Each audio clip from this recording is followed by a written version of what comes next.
Good evening. Welcome to Source 16 News at 10. I'm Tammy Hancock. Former President George W. Bush will be at Fort Campbell's main exchange next Wednesday to sign copies of his memoir, Decision Points, for local soldiers and their families.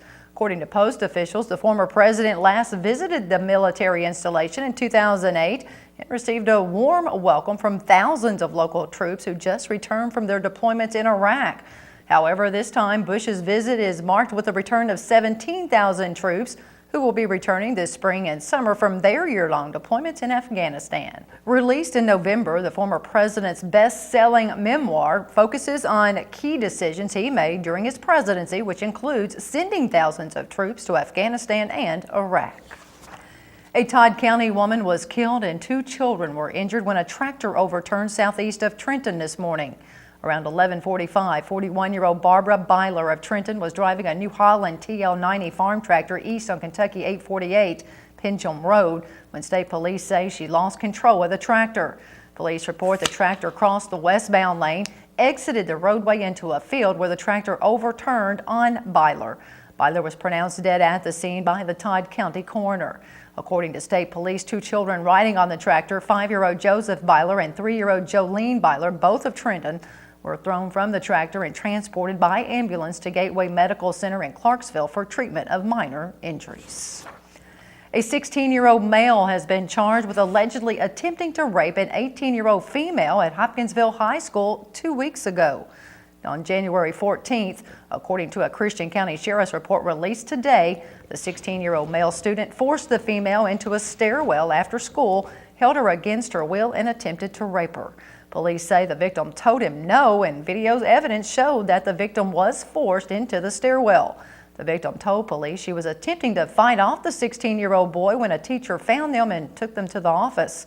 The male juvenile was picked up by police a week later on January 19th and detained after the investigator and county attorney agreed the juvenile should be charged with first-degree attempted rape and first-degree unlawful imprisonment. Captain Chris Miller says the juvenile was then taken to the McCracken County Detention Center in Paducah. Christian County Public School spokeswoman Reagan Honeycutt told Source 16 today that the male student attends the Tri-Light School, which begins around 4 o'clock in the afternoon.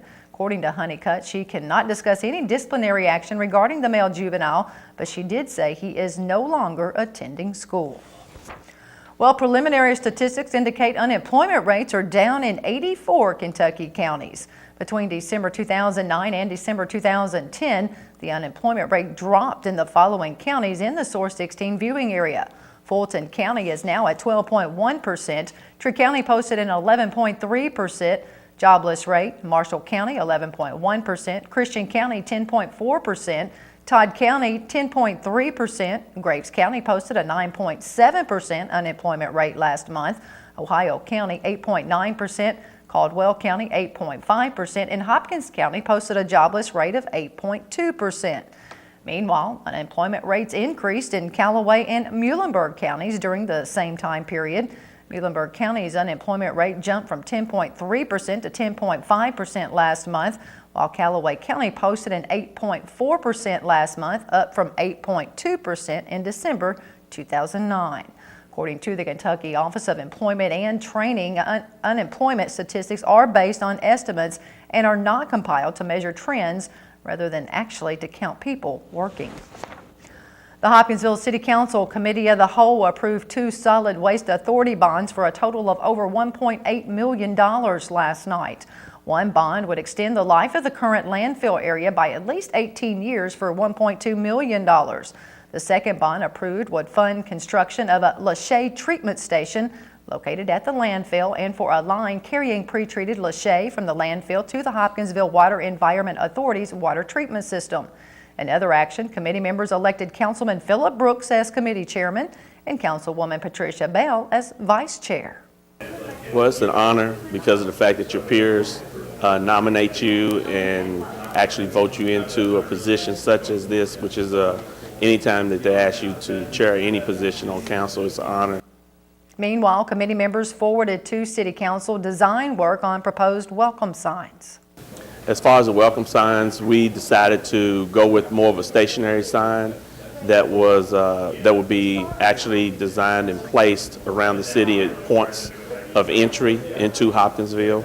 And Councilwoman Ann Cherry expressed her concerns over the designs. Although I think the signs that they proposed are very nice, I think that it is going away from the sign that we've already started from Hopkinsville in front of the farmers market. I think it would be nice if we kept the signs throughout the city, coming into the city, all the signs. In other action, the committee approved the design of proposed signs to help people find their way around town and authorized the bidding process. And once we got the bids back, or the Planning and Public Works Department, once they got the bids back, they will bring that back before us, and then we would decide whether or not to go ahead with that project. And some of that information will also have to go through the state for them to give us the okay to go ahead on that. Meanwhile, Hopkinsville City Council members considered revising the city's animal noise ordinance but found no changes needed to be made. The committee then went into closed session and took no action. Several Western Kentucky school districts have announced their makeup days for missed snow days. As previously reported by Source16, Christian County schools will be in session February 11th, 21st, and April 1st. Graves County will be in session on February 2nd, 21st, and March 25th. Marshall County schools will make up missed snow days on February 14th and March 17th and 18th. Callaway County schools will be in session February 21st and March 18th. Murray Independent School District will be in school on February 21st. Trigg County is speculating to be in school March 10th and 11th and adding the remaining days at the end of the school year, but the decision still needs to be approved by the board.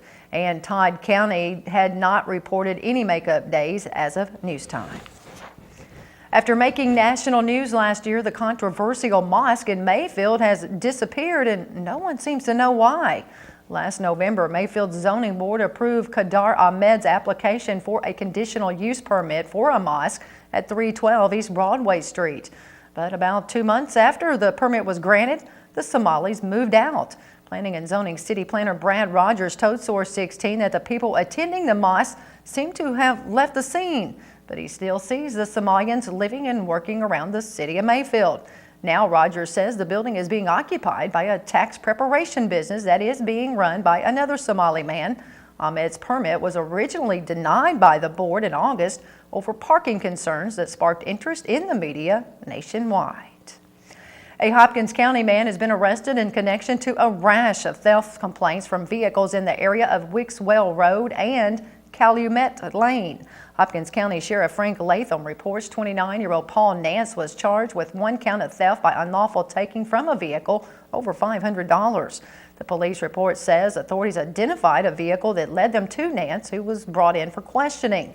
Nance reportedly admitted to his involvement in the thefts that had occurred on Calumet Lane, Wixwell Road, and various other thefts reported to multiple county law enforcement agencies. Nance was booked into the Hopkins County Jail on a $5,000 bond. U.S. Senate Republican leader Mitch McConnell will appear on NBC's Meet the Press this Sunday. The senator from Kentucky will discuss the State of the Union and the agenda of the 112th Congress. You can check your local listings for broadcast times of Sunday's show. The Christian County Relay for Life needs your help. The organization is kicking off their first pancake breakfast tomorrow morning between 7 and 9 at Dot's Restaurant. In the past, we've done a kickoff lunch out at the mall, and it was really hard for a lot of people to get out there for lunch. So we decided this year to try a breakfast. And also we thought that this would help the teams raise money, that they could sell the tickets for the pancake breakfast and that would count towards their team totals. So we're hoping it's going to go over really well. Everyone is encouraged to buy tickets from teams, form teams, and survivors that sign up eat for free. Well, earlier this week, we brought you a story about an increase in latent tuberculosis numbers out of Graves County. Here's an in-depth look at Christian County's TB numbers and the disease itself. It kills 1.8 million people worldwide each year, when last year H1N1 killed just 18,000. With such a big death toll, we don't hear much about tuberculosis these days, but the disease is still out there and more common than you think. Tuberculosis, active tuberculosis, is more common in the other countries outside of the United States, not all of them, but most of them.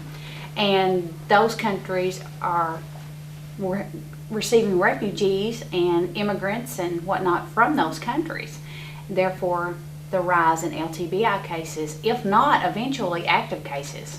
If someone has been exposed to TB, a skin test is performed where a solution is injected into the skin. A positive skin test, it's firm to the touch. We don't judge it by redness or bruising. It's to the touch that we judge it by.